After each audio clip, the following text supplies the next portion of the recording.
stand up and say is not only did they attack the USS Liberty, they did 9/11. They did it.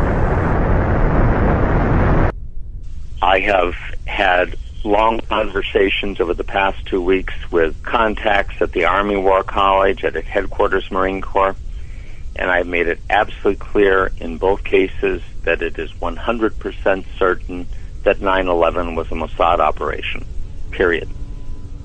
First, the disbelief, and what I show them immediately afterwards is an interview with a demolitions expert named Danny Jawenko, and it shows the third building at the World Trade Center going down. And they look at that, and I said, now you understand that if one of the buildings was wired for demolition, all of them were wired for demolition. And that's it. That's the tipping point. Getting into arguments about who was flying what and where they were and whether there was nanothermite, those things are true, but they're incidental.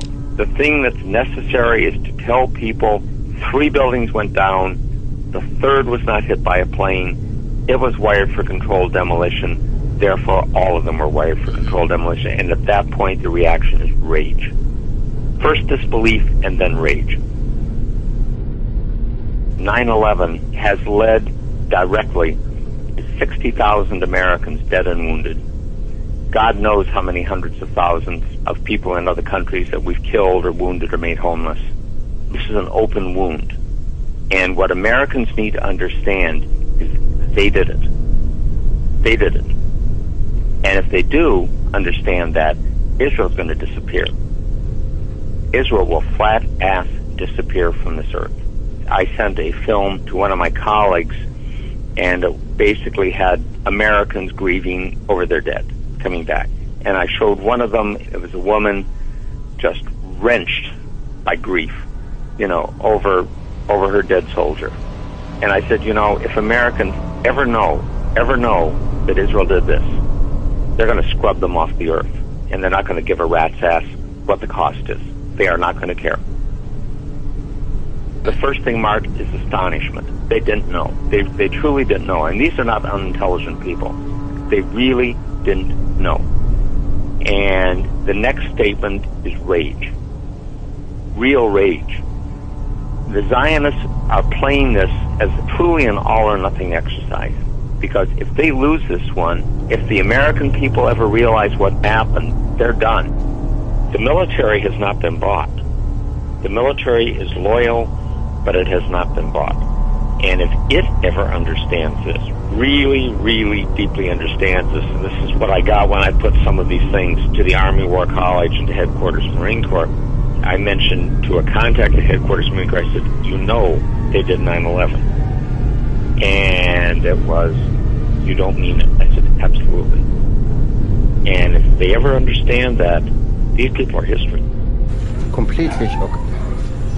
Unbelievable. Right, that's the view from the Palestinian side. Joining me now here in the BBC World studio is the former Israeli Prime Minister Ehud Barak, who's in London at the moment. Mr. Barak, welcome to BBC World. First, your reaction, having heard what's happened. At least 4 planes have been hijacked, and there may be more. The world will not be the same from today on. I don't know who is responsible. I believe we will know in 12 hours. Bin Laden sits in Afghanistan. There is a source of who else terror. Can you identify, though? Because we're not saying he's responsible for this necessarily. No, we don't say that he's responsible. Every simple step, crossing borders or going on a plane or on a ship, will become more complicated. It's a time to launch a operational, concrete war against